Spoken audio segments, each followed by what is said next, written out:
It's Wes Bush. Hey Wes, how you Hello. doing? Great. How are you doing, Joshua? I'm doing great. Well, welcome to the Talking SaaSy show here at the Interact HQ, which is the Cosmos. Um, it's great to see you, Wes. I know that we were going to be talking a couple weeks ago, and the flu came and messed up our plans. So, are you feeling better? Yes, feeling great. Now I have energy for this. So bring it on. All right, cool. Well, today I want to definitely talk about your latest book, but I want to kind of set the context a little bit and ask you how you got here. In fact, if you don't mind, I'll share a little story about how product-led uh, fit into my life recently. Sure. Yeah, definitely. So I was running a accounting SaaS product, and it got acquired, and I became a product manager in the company that had bought it.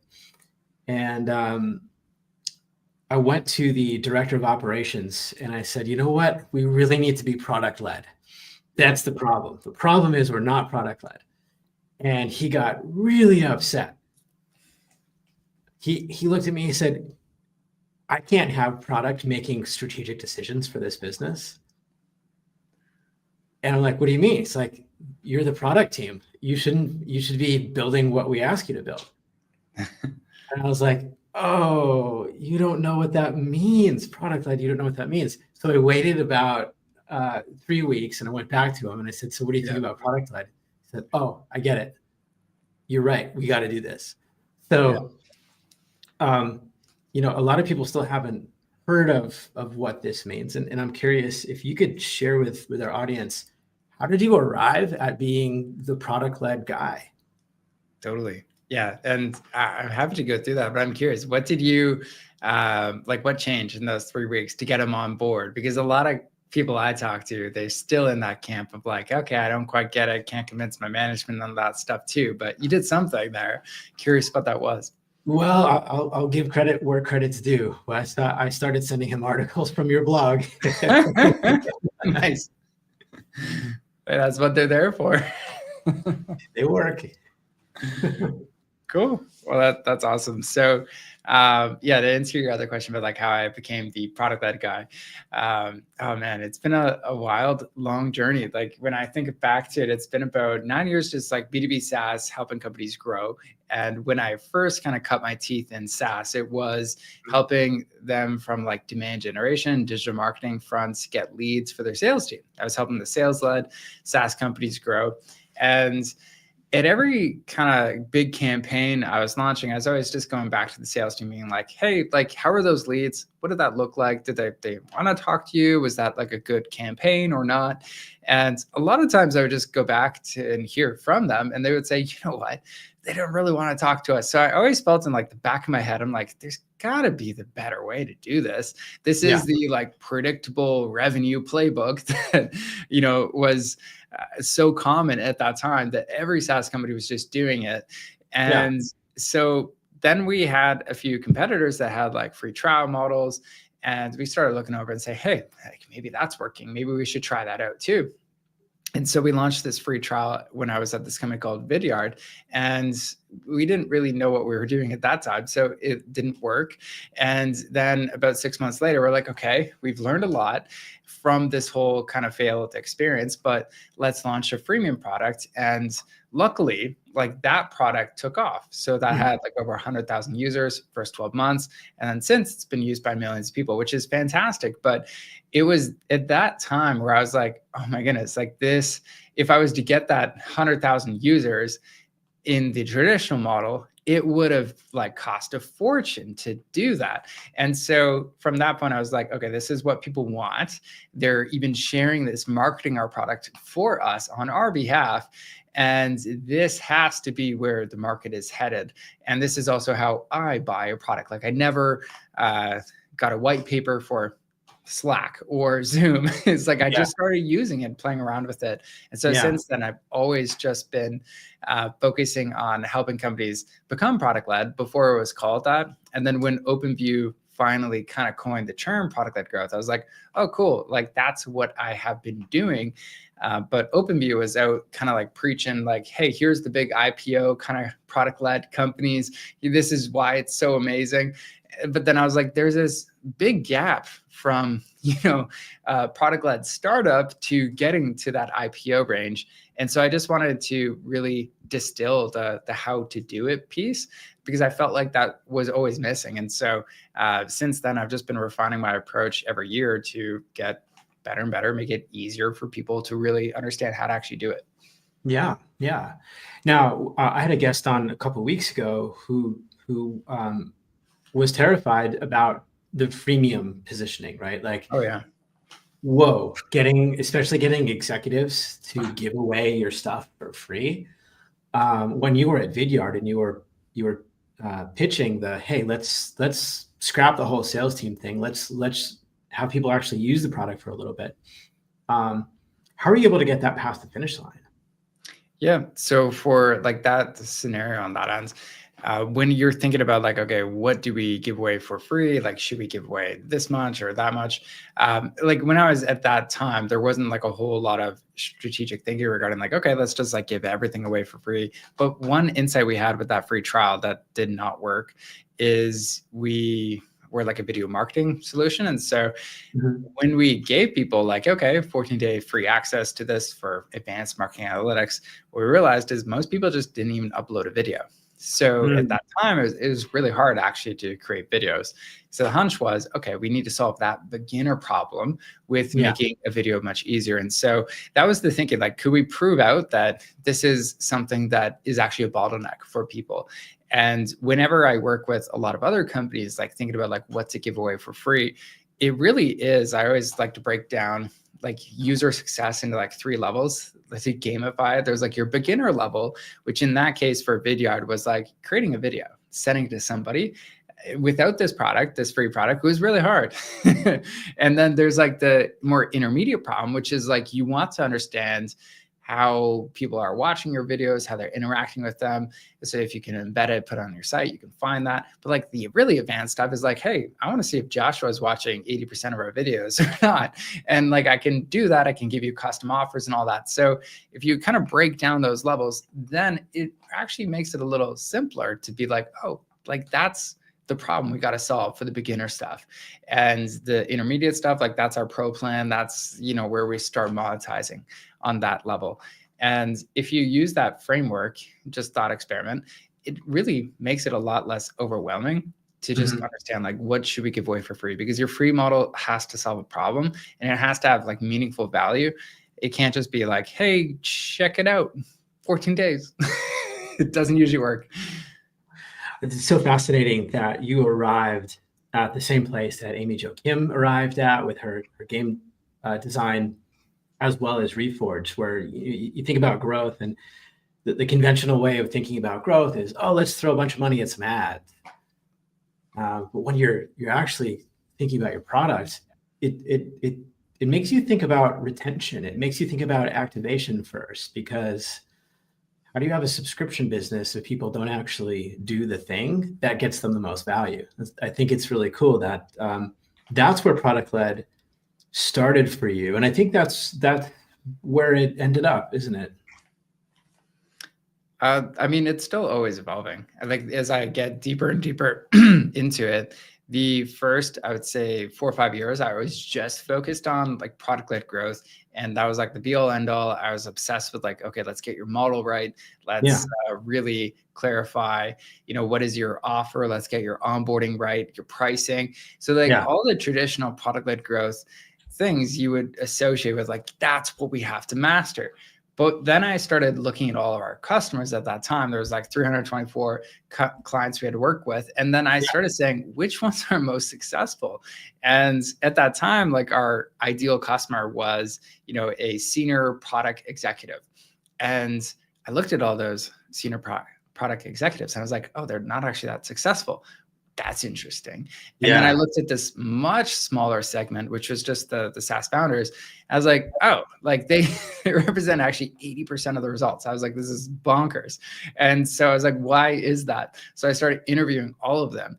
And then I came to the conclusion. I was like, okay, there's like these 4 or 5 things for PLG specific, but then what these founders are doing that's a bit different is they're actually implementing this as a company level thing, not just a product thing. That's the back to your story with that other person. It's like, it's so easy for product-led growth to just be siloed as like, oh yeah, that's a product thing. Yeah. No. This is like your go-to-market motion. It's a whole company thing to get it right. And so that's what actually sparked the product-led playbook I was writing, where I was like, there's this other component of like, you got to align your company level strategy. Who's your ideal user is really, really important. Also getting the right data, the right growth process in place, and also the right team. So you have the right capabilities to really actually execute at a high level on this end. Yeah. Now, one of the things you talk a lot about is product stickiness. And I think that has to do with good onboarding and, of course, stickiness retention, making sure your churn rates are under control. When you started talking with founders, what metrics did you find were important for them to pay attention to know whether or not they had a sticky product? Yeah, there's like a couple ways I would look at that. Like the first one is the first like 7 days. Like, are they coming back again and again in the first 7 days? Usually that's an onboarding issue though, because if they don't do it well, then they're not going to have a reason to come back. Could also be because they don't have enough free features in the model where it's like, okay, they just got capped. They can't really do anything useful in that experience. And so I would just like look at the first 7 days for most SaaS companies initially, just to see, okay, is it actually getting people bought into this? But then, I mean, when it comes back to the other side of stickiness for long-term, what I always like to look at is like, what are the key usage indicators that showcase that this person's getting a lot of value? Like with Amplitude, it's like, it's a weekly learning user. Somebody sharing a report with somebody else on their team that actually showcases, okay, great. They are understanding something new in their business, or they're reviewing their weekly, scorecard and using this data to make key decisions. That's a really great thing if you're a product analytics tool. So what is that thing for your product? I would look at like, what is that key usage indicator? I care a little less about like, are they logging back in? If that's the only data you have, okay, great. Like let's look at that. But if you can tie it to that key usage indicator, that is really where I look for, like, is this a healthy account? Is this a healthy customer that is not at risk of churn and they're consistently getting value? It certainly sounds like it relates to the frequency of the problem that they're trying to solve. Like, if it's TurboTax, they're not going to log in every week. They'll definitely log in. You don't want to. Yeah. We've had this ongoing debate inside of Interact where we're trying to figure out, okay, who's the best PLG motion client, and how do you know when someone is or isn't supposed to implement it? And one of the things we got stuck on was average contract value. And we came to this understanding where we had a lead come in and they're selling into, my initial understanding was, okay, PLG is for like $100 a month, $200 a month. You can swipe a credit card type of products. Then I spoke with someone who's selling an AI tool for compliance in commercial real estate, where that credit card value could be $10,000 to $20,000 on a swipe. Wow. And they were looking for a PLG motion. And that really rattled me to the core because it shook my assumptions. I wonder if you have any insights about how that contract value might relate to choosing whether or not to go product led. Yeah, I mean, it is one of those factors where whenever I analyze companies where it doesn't work, usually, I won't name names on this company, but it was like this big venture-backed company that was growing like a weed, but then they're like, okay, we got to do PLG and figure this out. And so they launched this product-led motion. And the first plan was like starting at like $4,000 per month. That was like the lowest plan you could start off, and it goes much, much more expensive. And so they were just like, well, this isn't self-serve. It's not quite working on that end. And there's not a whole lot of like people getting value in the product. It takes a while to set up. And so they did that for about 3 months, then reverted back to the sales led way. So was it an issue with that could never work? Absolutely not. Like it could work. And they had competitors later on that did do it really, really well. And that is their main go-to-market motion, is a completely self-serve motion. However, when it comes to the pricing, what I always bring it back down to, and I cover this in the product-led playbook, is like one of the first things to evaluate in your pricing, which is just value metrics. So like, what are those? Like, is if it's HubSpot, it's like it's per contact, or like active campaign, email marketing solutions, same thing. If it's Slack or Microsoft Teams, it's per user. But just really understand, like, what is the currency of, like, this is each additional unit is more value for that user. And when you understand your value metric, what's so great about that is, even for that commercial real estate company, it's like, yeah, sure, it could be 10, 20K right now to get started.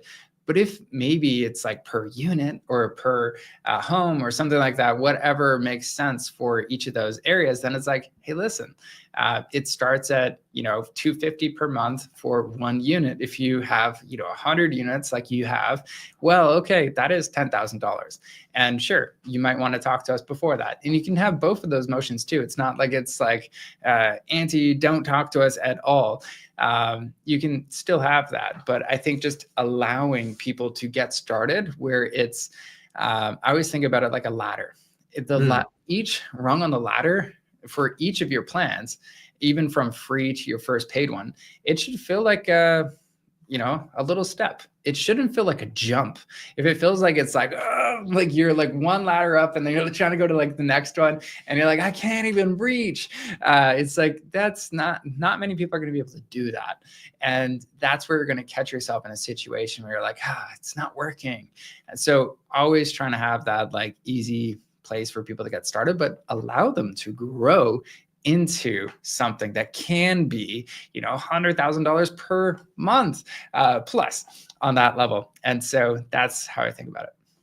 What about products that maybe require a little bit more hands-on onboarding? Like they're really, I don't know, by the nature of their industry or the product, that they really can't just give it to somebody and expect them to use it in any valuable way.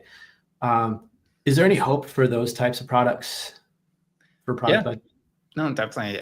So I'll give an example of a company where this was absolutely the case, and they're still product-led. I would call them product-led in this level. So our client was powbox.com. So they make like HIPAA email compliance for like your Gmail or Outlook. They can just make that HIPAA compliant. It sounds great, and like their product is amazing, given that you just use your email like normal and it's HIPAA compliant. The only part that is really hard is that you have to, as soon as you sign up, you got to go into your like domain registrar, log in, and then you got to change up your SMTP, DKIM, like all these things. And they're targeting mental health professionals who are not that tech savvy. And so they had like these two strikes. And whenever like we go through and decide like where do we add humans into the equation, I like to rank each of these problems from like a scale from like 1 to 5. And 5's like, hey, most people are gonna have this problem and they're not gonna know how to overcome it. So if we can't fix this with the product side of things by just, okay, we got better videos of how to walk through how to do this. We have better, support documentation. We can do everything there and it's still a 5. And so what we ended up doing is in that onboarding flow, we just asked them a question, which is really simple. Like, do you want us to set this up with you? Yes or no? If it's yes, boom, goes to a Calendly. They book a free call and they set it up with them. And all they have to do in preparation is just make sure you have your login details and we're off to the races and we'll set it up for you. And so I love that example because anytime there's some big issue like that, yes, it's great to add humans into the equation. Another fun example was DataBox. And so I was trying to set up like our company scorecard. And there's this one metric. I was like, it would be great to know this specific metric. But I had to create a formula. And like, I'm not like on the tech savviness side, not like super high up there. So I was getting stuck and I was about to give up. And then I it was about to like, with your like mouse or cursor, you like take it to the corner and then boom, pop up, exit intent pop up, brilliant, that says, hey, would you like us to set this up with you? Once again. And I was like, oh, actually, sure. Calendly, book, done. And then I set it up and I upgraded to their pro plan because I had that metric. I was able to get that value and really fully see like, oh yeah, this is what I need. And it can do it at the end of the day. So yeah, I want to share those because whether it's like a big problem or it's something clunky, it's okay to add humans into the equation, not be completely self-serve, but at least try your very best in making sure that, if somebody is tech savvy enough to do it, that they can, and it's not super hard, but if they want the easier option, it's there. We were working with user guiding a little way back, which is a user onboarding tool. And, part of their onboarding process is, you got to install the snippet inside of your product code. Totally. And, if you're a founder or you got a pretty lean team, that's a big ask, especially someone who's signing up for a product like that, which is a marketing type of a product. Definitely. So what their way around it was to use the send this to your developer. Okay. But and it helped a little bit, but I really love what you're saying about, hey, we can do this with you. Click here, book 15 minutes. I think that's a brilliant solution to a product like that has a heavy lift in the setup. Yeah. And it really comes down to like, how are you trying to win in your specific market? So we also work with user guiding. So you can chat about that. But when I was talking to Osmed as well, like there is, they have a really good support team. And so that is something they can lean into. And they also have, being in that part of Europe, like a great cost structure where like other, venture-backed companies like in the States, they can't actually offer that same level of service at the same price. And so that's an advantage that they can exploit and serve their customers better in unique ways. And so for any product that company that's listening to this, it's like, hey, what are my advantages? This might be one you could definitely lean into. Yeah, I love that. Good support. We often do the April Dunford 10 steps into the product positioning exercise. And one of the things that comes up is what attributes does your company have that makes you different? And oftentimes we have great support. But the truth is that's big. If some company has great support, man, I think that's not just a little thing. That's something you gotta prove with having that amazing in-product experience there. Well, I think the thing that matters that you're touching on here is nobody gives a hoot about, oh, we have great support. Like if you see that on somebody's website, it's like, whatever. It's not even like a value prop or something, or like, oh, great. But what is timely support, which is, or even proactive support. Like with that data box example, it's like, great, I was just stuck and I needed some help. Fantastic. With the Power Box example, oh, great, I don't have to do that nasty thing that I like really don't want to do. And it's in the calendar. I'm going to get it done together. And I don't know what to do. They can help me. So both of those are like examples of, if you're going to have like support be a core pillar, you have to be proactive about it. It can't just be like, yeah, we'll respond to your ticket in 24 or 7 days. Right. We can workshop with Osman here if he's watching this, but that step in user guiding where it's please install this really ugly looking piece of code into your product, and that mouse starts to move away from the copy button. That's right. That's when the pop-up shows up and says, wait. It's not that hard. We're ready to actually hop on a call right now to help you do totally. It. Yeah. And that delights people too, because they're not expecting it. They're expecting a product that's completely cold and touchless in many product-led companies. But when you do this, you like zig what everybody's zagging. You're like, oh yeah, that really stands out. One of the things I remember hearing from the Reid Hoffman podcast years ago was he said, do things that don't scale. Totally. I think people tend to think about, oh, how am I going to scale this when they're making initial decisions about product. And the truth, he told a story about Airbnb. Like the founders literally went door to door in New York City asking if they could sleep on someone's couch. Is that scalable? No. Did they learn a whole lot about their market? Oh yeah. So I love what you're saying. Like, don't be afraid to throw that CX, to bring CX earlier on in the user's journey. Yeah. And I think back to that example too, it's like they also realize they're like, oh, they don't have good photos and like all these things, like, why are people not staying there? Oh, it's like sketchy. Makes sense, right? But then you learn it, you're like, oh, okay, that we can help that. And I think also this specific role, like when I was working with Keep.com, like we called them like onboarding coaches. And I love that title because it's kind of what they are. And then you can also have your product team, if you record all these calls, which you definitely should, you can start understanding like, what are the recurring problems here? And what could we do to make this easier and potentially even completely automated where we don't have to worry about some of these things? And then these onboarding coaches really become that like kind of membrane in a company where it's like, you're learning so much more if you're doing this. And then you can optimize the experience so much faster. And whenever you do like, let's say an onboarding workshop, or like, hey, how do we improve the onboarding? It's like, you have to talk to these people, the onboarding coaches, because they do this all the time. And it's not just like some people at some companies, not going to name names, but it's like nobody talks to the customer, nobody knows. And then you're like, okay, this isn't going to work until we get this right data. So let's go back to the drawing board.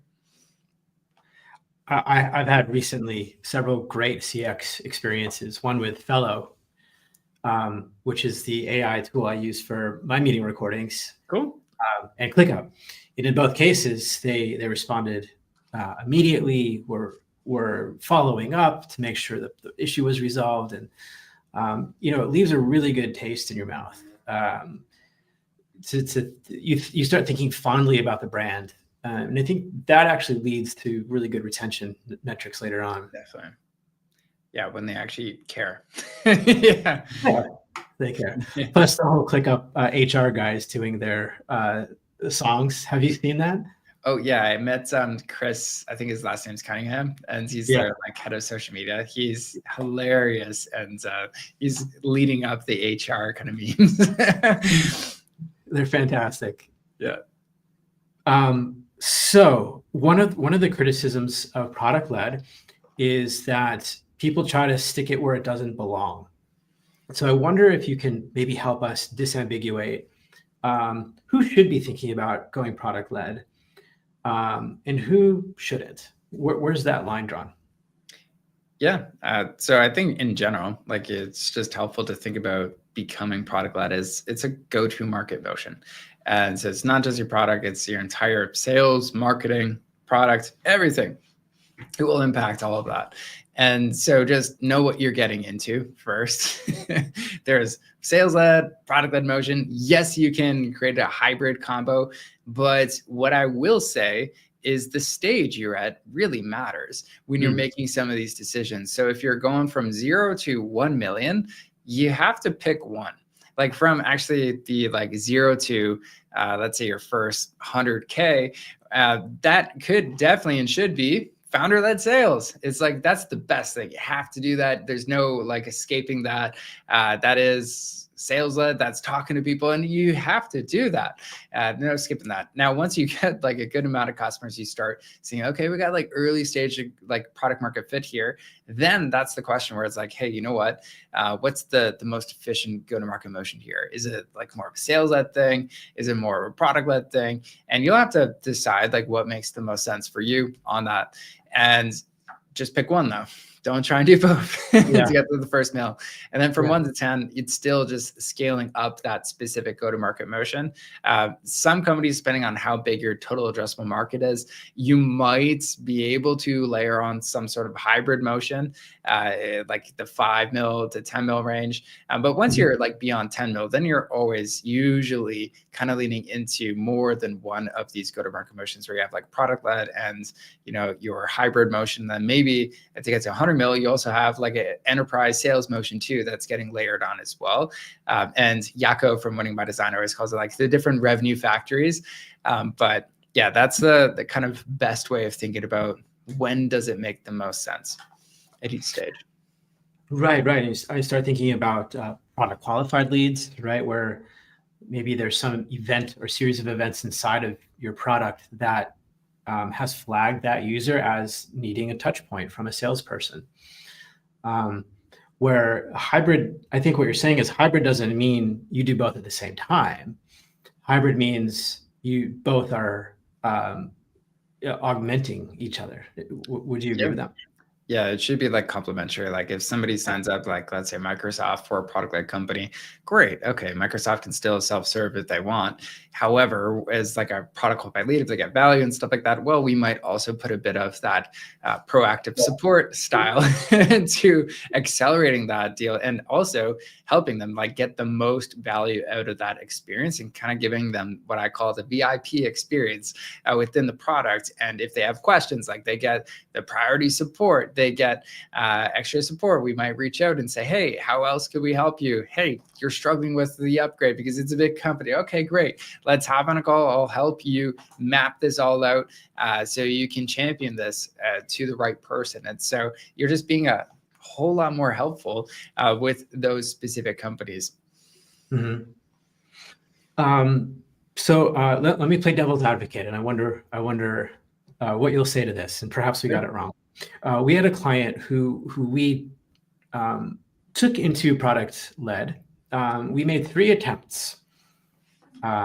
Created a free trial option with an early CX experience. We posted their pricing in a sort of PLG kind of way with the 3 tiers. And it didn't really get the kind of growth we were looking for. So out of the blue, we said, okay, F this. Let's try something totally zaggy. Let's take the pricing off. Let's take the free trial off. And you only can buy with a demo. You have to talk to sales. And it worked. And I think it worked because that's what the market expected. And I wonder what you think about that. Did we really leave every stone unturned, or are there just some industries that the client just expects to have to talk to a salesperson? When you take that away, it shocks them. Yeah, I mean that could definitely be a contributing factor where it's like, okay, our audience just expects this. This is what people are. I know when I was working with some companies in like the SaaS HVAC space, that was very similar, where it's like, hey, listen, this like plumber does not want to self-serve and go through this whole experience. They just want to know, like, does it do this, and get their answers, answered as fast as possible. And so there is like scenarios and people that do prefer that, and having that option is fantastic.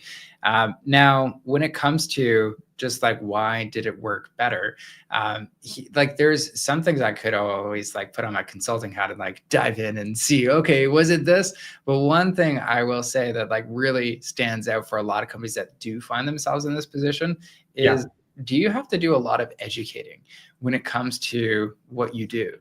And if it's a new category, it's something new, it's not like a commodity, then there is usually sometimes a lot of value when it comes to talking to people. Like whenever I say like, okay, how do we get a customer at ProductLed? It's a complex sale. Like there's the first sale, which is just, hey, is PLG right for you or not? That has to be yes. And it's like the second sale is not even our services at all. It's like, hey, now what's the best approach to do this? Because there's a lot of people that say, okay, we do PLG and we do this, but like, what do you think is the best approach of how you would approach this? So it's like, okay, we got to convince them on like the ProductLed system and everything else. Then the final kind of third one is like, okay, now what's the fastest way to do that, which is working with us. Now, in a like typical call for a free coaching session with our team, we're actually going through a lot of those. And a lot of times, like for that first one, the first sale is like, is PLG right for you?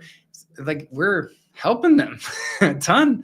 And then the second sale is like, now what is the best approach? They're learning a ton on these calls. And so it kind of kills me being product led and like, this is what we do, when it's like, hey, people do love these calls. They're getting so much value out of them.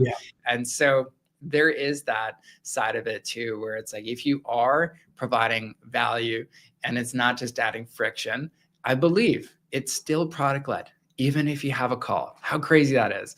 Yeah. And on the flip side, I believe you can also have a free trial and be completely sales led, because it's all about, are we engaging people, providing value first before the sale? Like, that's what I believe this whole product led motion is, movement is all about. It's like, okay, serve first, then sell later.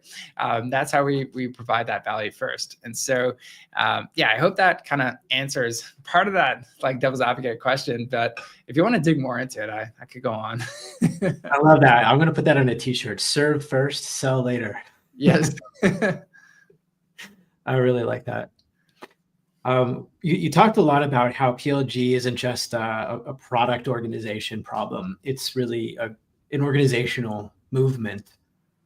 In your latest book, the ProductLed Playbook, you talk about this, about what indicators, what might tell you it's time to do this, but also, like, how would a company prepare their team and infrastructure for this? I mean, it's a real shift in thinking. How might a company prepare for that? Yeah. So the reason, like, this one's first is in the playbook, was the most interesting insight was there was actually a strategic order to all of this. So everything, like, there's 9 steps. The first one is strategy. So what is your company level strategy? And the reason this is first is because even with our clients, this is like a go, no go kind of component, where it's like, either at the end of this strategy, you're like, it's like black and white, we have to be product led, or if it's kind of gray, you're like, it could be sales led or something like that, then yeah, it doesn't make sense. So it's like, okay, great, you have a great strategy anyways. But I'll give you an example with something like Canva. It's like Canva, like, a big purpose and their mission is like, hey, to help anybody design anything you want. Now, when we start asking, like, now what's the best go-to-market motion for that? Anyone to do anything like within this product, it's like, it has to be self-serve, or else it's just not feasible to do that. And by nature, it becomes quite obvious, like, what we need to do for our go-to-market motion and our strategy. And so that's really what I really try and boil down, is like, okay, let's get clear on, like, which market could you become the obvious choice in? And then also, how are you going to win? Like, what are those specific moats you could build and that would help you stand out in your space? Because I truly believe, I'm like, SaaS is commoditized, and with the rise of AI and everything else, it's going to get way worse on that front. And so you really have to like, stand out as best as you can. And you do that through the right moats that you can build, like, whether that's a user experience moat, whether that's having a powerful free moat or a pricing moat, something that actually makes you hard to copy. You have to have that part. And so whenever we build out that piece of, like, what are our moats, what do we have to do, that actually opens up hopefully a really clear line for the rest of the executive team to say, oh yeah, this is going to be more like a product-led company. This is how we're going to win. And then for each of those moats, then it opens up the question of, like, now, if we're going to have a user experience moat, what are the capabilities we need to do internally to do that really well? And when I asked them, I'm like, where are we right now? Like, 1 out of 10 on this. Usually, if they're just early on in that transition, it's like, well, to be honest, we're like a 3 out of 10. It's like, okay, great. So either we got to develop our current team, replace them, hire new ones. Like, what is the steps we're going to take to actually lean into this and build a really great capability here? Because when most companies launch a free motion, it doesn't work, because it's just like, you sign up for a race for, like, your first triathlon or something like that. It's like, great, whoopee, you didn't come first. Why? It's, you haven't developed the capabilities. Why would you expect anything different? You slap on a PLG motion, it's like a whole nother, exercise class that you got to get, like, skills at to do it really well. Yeah, I like what you're saying there. The idea of product-led is just make your thing free without thinking through your moats. I really like that metaphor of a moat. This is what you can do that protects you from being copied. Totally. While also being obviously awesome. If we're going to use April Dunford's language on that. Definitely.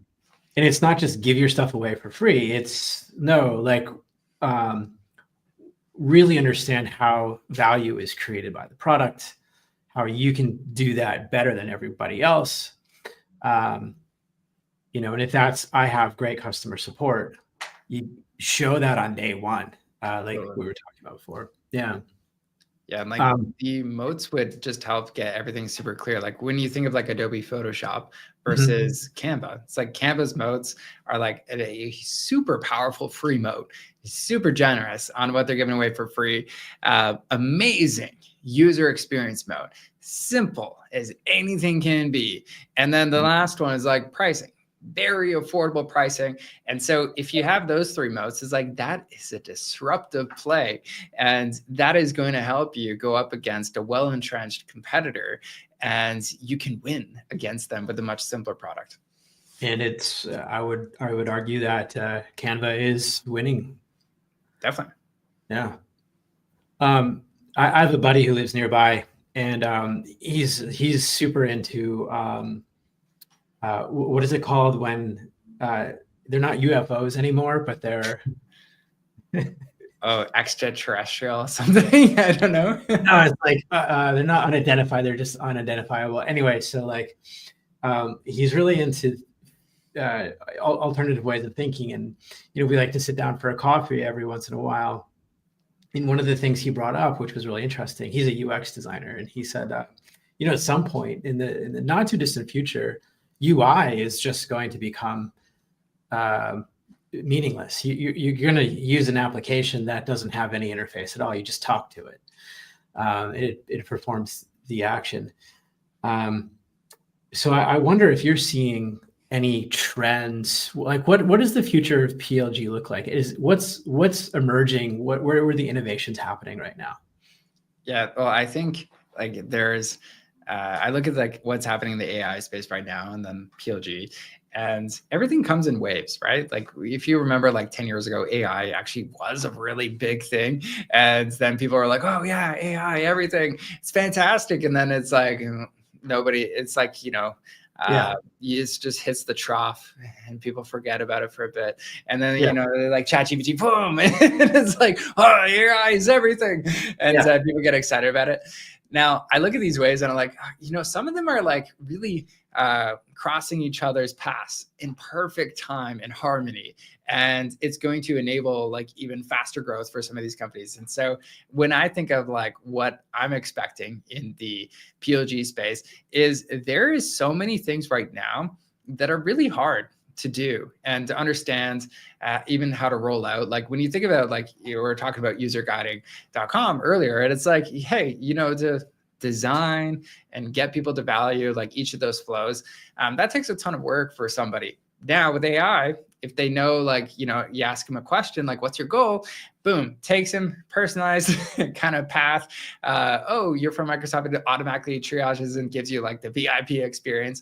And there's so many things that could just be done. The data, understanding like, okay, where's the growth bottleneck? It's here. Like it's going to become so much easier to deal with a lot of this data that product-led companies just have a ton more of than a typical sales-led company. And so I predict it's going to be a lot easier to launch product-led business, which just goes back to the fact that you need those moats. You still need to like basically differentiate, become hard copy in some unique way that is hard to copy, because the go-to-market side of things is actually going to become a little bit easier to do, but to stand out, that is going to be the hardest piece because there's just going to be so much more competition. I love that. I had another guest and we were talking about AI, and what he said was AI might help you save some time, maybe get access to something that you didn't have before, but it's not going to replace good creative thinking, good strategic thinking. So I think, but you can brainstorm with it. But you got to make the calls. You got to make the calls. I love what you're saying, that AI is going to just make it easier to have PLG. That's the good side of it. But on the bad side of it, it may actually further commoditize SaaS products. Oh yeah. Yeah, I think like SaaS is up for a rude awakening. There's like a few other factors that I've just been monitoring these metrics for a while, like, customer acquisition costs, they're going up, willingness to pay for products is going down, customer expectations for products going way up. So like you're just in this like hard position in SaaS, which is just like, okay, it's costing more to get customers. And then on the other hand, it's like they expect this for peanuts and they expect this to be perfect. Dang, this is really hard to run a business in this specific area. So but for the companies that do break out and become the obvious choice in the market, those are the ones where it's like they actually benefit from automatic profits, because it's like in every market there's going to be one core company, which is like the Zoom of the category, it's the Slack of the category, which is like, hey, you just refer to them because it's the best product, and there's no other, like, don't keep searching, just use them. Yeah, and maybe that opens up the world of not, I wouldn't say copycat, but hyper targeted versions. Say, MailChimp's the big email marketing provider. But what if you were email marketing for Shopify stores and you did nothing else? Like, you could just copy their features because that's table stakes. But you're also really good at some of these Shopify integrations. Totally. Yeah, you got to be best in class to stand out in one area, even if it's a small area. That still works. Yeah. Nice. Okay. So what recommendations? Let's say someone's watching this and they're a little bit nervous about 2025 and the commoditization of their market, and maybe their moats aren't built up, and they're a little worried about competitors in AI making it easier to jump that wall. What advice might you give a founder? Yeah, I mean, to actually build out a strategy really well, it does take a lot of like critical thinking. I have one like free gift for everybody here too, if you want me to give it to them. But it's the complete like product-led playbook. So if you want like the audiobook version of it, you just head on over to productledgift.com. And the reason I wanted to share that is because the strategy component, that's what I would go through. Like, that will walk you through. There's 5 questions we go through, which is like, 1, like, where can you become the obvious choice? Like, which market? What does that look like? Second one is like, where do you play best? So based on the strengths you have as an individual for the founder, also the rest of your team, like, what are you best at doing? And so where do you play best? And then third is really, how are you going to win? That's where we talked about the moats. What are those 3 moats that you're going to be really leaning into? They make you hard to copy. And then fourth is really just like, what is your winning picture for like the next year, the next quarter, the next month? And what's your end game? Like, what's the success look like for you? Then the last one is just, what are some of those strategic choices you have to make? Like, you think of like Southwest Airlines, it's like, hey, listen, they just fly Boeing 737s because low maintenance costs, quick turnarounds. They don't serve like, meals and stuff. So they can like keep those planes up in the sky as fast as possible. They don't do international travel. They just do, short distances. So really think about like, what are some of those strategic choices that will allow you to stay focused and really defend what you do best and make you hard to copy? Those are great questions. I feel like I could use them for our agency too. I mean, they're like anyone thinking strategically should be asking themselves those 5 questions. Totally. Yes. Yeah. I love that. Well, it's a time in our conversation where I get to ask you rapid fire questions. What do you think? Go for it. All right, Wes, what is your favorite guilty pleasure? Guilty pleasure. Oh, yeah. This is boring, but like, I love long walks. So I am always walking. That's my thing. Like, what do you consider a long walk? Oh, okay. So I just did my longest walk this past weekend, and it was 12 hours. That I would consider that a long walk. What? Wow. Were you sore after that? Yes, I was. So yeah, it's like, I'd highly recommend doing a 12-hour walk. There's actually a book that kind of goes through like why you do it and stuff like that too. But like the TLDR on that one is really timely for thinking about like the new year. Like, what is your big focus? What's your like Everest you want to climb? And yeah, you get some good thinking time on that. I actually saw, I know what you're talking about. Yeah, I saw him speak at a World Domination Summit a couple of years ago. And oh, cool. Yeah. Yeah, he's this guy who like crossed the Antarctic or something. Yeah. But he was doing the 12-hour walks with like a sled that was 375 pounds. He was dragging along. So I was like, okay, my 12-hour walk, I can't complain. Yeah. This is this kind of walk where you're just totally by yourself and you're quiet with your thinking. Yeah, definitely. Nice. Yeah, that's inspiring. Maybe I'll try to do that this year. Do it. It'd be fun. Yeah. What are you reading right now? Oh, I'm always reading a lot of books. I forget what it's called though.